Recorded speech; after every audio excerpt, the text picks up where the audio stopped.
Hi everyone, in front of me I've got Asus ROG Phone 6 Pro and let me share with you how to change the screen timeout on this device.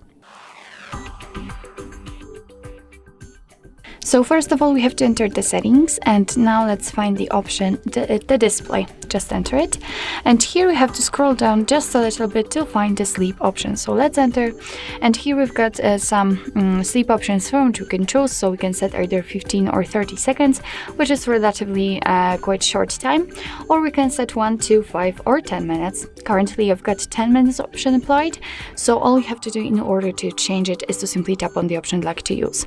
So I will pick, for example, 2 minutes, and as you can see it is immediately marked, and after getting back you can see that it is notified right here, which means that from now on, after 2 minutes of inactivity, this device will black out.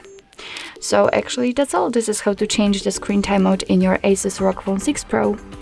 Thank you so much for watching. I hope that this video was helpful, and if it was, please hit the subscribe button and leave the thumbs up.